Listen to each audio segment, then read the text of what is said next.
Hello YouTube, my name's Daniel Lemaitre and welcome to another one of my reviews and thanks for watching. Today's review will be on Murdoch. Murdoch is absolutely superb. I don't know what I can say really. He's one of Hornby's best models, maybe the best.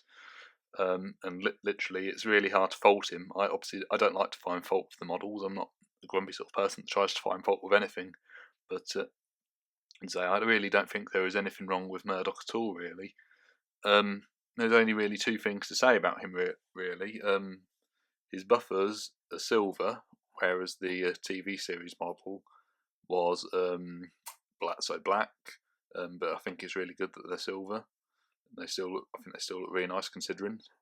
Another thing as well is that his nameplate in the TV series model, was painted. His name was painted in gold lettering. It's black here. But I don't think that's such a letdown. I mean, if it was written in gold, the chances are that, like maybe Bill and Ben's lettering, it might not show up as well. Murdoch is, of course, the only engine on Sodor to have 10 driving wheels, and he was first introduced in Series 7, along with Emily, Arthur, Spencer, and Fergus. Murdoch's not always really been a popular character. He was in Series 7 for 3 episodes, in which he made a cameo in one and spoke in the other 2. He made more appearances than Spencer, who's actually a lot more popular than he is now. And Murdoch was one of my favourites, along with Arthur and Fergus. Unfortunately, Murdoch doesn't appear to be in the show at the moment, but who knows, maybe he'll come back to the show. I really do hope so. He was in one episode of Series 8, Percy and the Magic Carpet, in which he didn't speak. He then came back in Series 11, and only appeared in one episode as a cameo and didn't speak, but nevertheless he still appeared. His last appearance was in Series 12. In Series 12 he spoke again for the first time in about, it was 2004 that I first saw Murdoch on CITV in the episode Peace and Quiet. Before that I saw him as a cameo in Something Fishy. But anyway, it took about another 4 years later, so Series 12 was in 2008, he appeared with a CGI face and spoke again. He was last seen in Thomas Puts the Brakes On, in which he shunted Rocky, helping Thomas and Stanley out. He didn't speak in that episode, unfortunately, but it was still really good that he appeared. Like I said, I really do hope he does come back to the show, as I think he was one of the best characters in Series 7. And like I said, I prefer him to Emily and Spencer, who are actually still in the show. But I do still like them as characters, don't get me wrong. Like I said, he's really well detailed. He looks just like the Evening Star. I do have a model of the Evening Star, and I have been lucky to go to the National Railway Museum and see the Evening Star. But like Trigger's broom in Only Fools and Horses, the one with 17 new heads and 14 new handles that he's had for 20 years, you could argue that maybe it's not the same Evening Star because it's had so many new parts, along with the Mallard and other engines that I've seen there. Now we move on to the packaging. The packaging of the Hornby Murdoch is absolutely superb. It's a slightly different style. It's the 2011-2010 sort of packaging. Something else, like the Hornby Spencer, it has a plastic case over the polystyrene to keep Murdoch well protected. He is that bit more delicate. Again, the box says 3+ on it, which I think is maybe not quite right. Again, I'm not sure many 3-year-olds would be safe with the model, and so it has got many fragile parts. Another point that I think is worth adding is that the Murdoch, like Spencer and Emily, is actually loco-driven, which again I really like. I prefer loco-driven engines to the ones driven by the tenders, like Edward and Henry. Another good thing about Murdoch is that he comes DCC ready. For someone that's looking to go DCC, this is a real plus. He also comes with brake pipes that you can add. If we look on the other side of Murdoch, you'll see that he more or less looks the same. He's got these pipes just here, so again, detail spot on, just like on the Evening Star. And then you've got his tender there. Again, the detail on the tender's superb. and he's even got a ladder on the back. So again, he's really good. So silver buffers. The wheels are also black, but Murdoch's back wheels were black, as you know. And again, you might be able to just about tell there's all the things in the cab. It's not painted like the Hornby Emily, unfortunately, which would probably have made it even more perfect than I think it is. I know I say no one's perfect, but so he looks spot on to his TV series model, and I don't think anyone can really deny that. The face that Murdoch wears is also similar to his Series 7 face.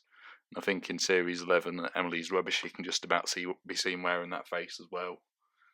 But his face wasn't too clear, as he looked to me. He looked a bit out of focus behind Neville.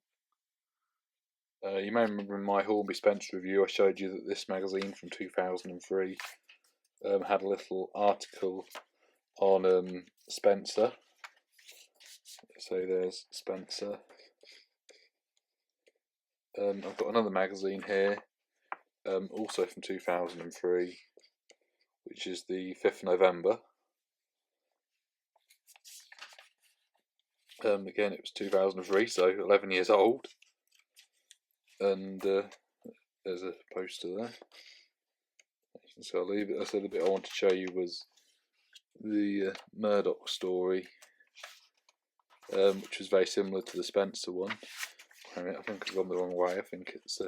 I actually went and saw this in 2004. So where is it? Yes, so Birmingham, 9th of May 2004. Yeah, I went to that show. It was very, very interesting. Yeah, so here's the Murdoch story. So yeah, like I said, it's on the other side. And then there wasn't any more in the issues. Like I said, it was very nice to see Murdoch included. And this was his actual first time in a magazine. Again, looking at Murdoch, he looks very much like his TV series model, the Hornby model. Yeah, and saying there's a Salty there, and Harvey, who I do wish that Bachman would create. Who knows, maybe one day. If anyone from Bachman is watching this, it'd be very nice if you did make Harvey. Please, pretty please. Overall, I'm going to give Murdoch, the engine with 10 driving wheels, a 10 out of 10, ironically. So he is a really good model. It's really hard to fault. This is probably going to be one of my shortest reviews ever, really, because, like I said, the detailing is absolutely superb. Most importantly of all, Murdoch does run really well, like the true Evening Star and the 9F locomotives.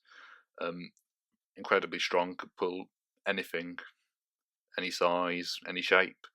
So he's absolutely superb. He's not like engines like Toby and Bill and Ben, who were scratch built. He's quite got a bit of an advantage, as the 9Fs are already out in Hornby, so therefore Hornby have been able to make his model based upon that. Like I said, what amazes me is that engines like Murdoch, who's probably not as popular, came a lot faster into the Hornby range than Edward. Edward came in about 2006, and I mean, Hornby had been making them for probably about 20 years or so before, just over 20 years or so before that. So it's amazingly how Murdoch came out so fast, along with Dart. Murdoch and Dart were like the last two locomotives built in the Hornby range. In 2011 and in 2012, Spencer and Stepney were reintroduced.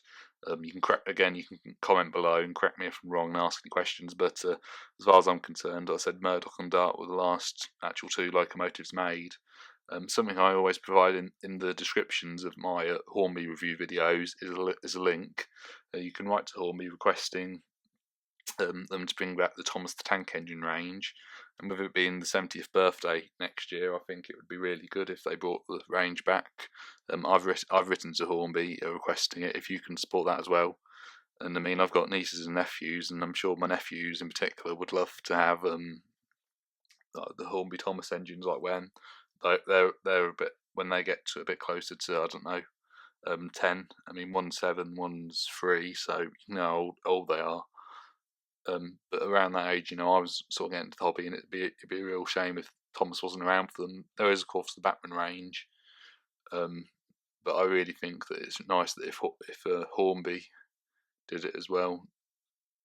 and like I said, there are some of Hornby's models that I prefer over the Bachmann ones. If Bachmann had to make Murdoch, I think they'd have a lot of shoes to fill, really. Also, if it had moving eyes, who knows, it might have been better if it was Bachmann, who knows.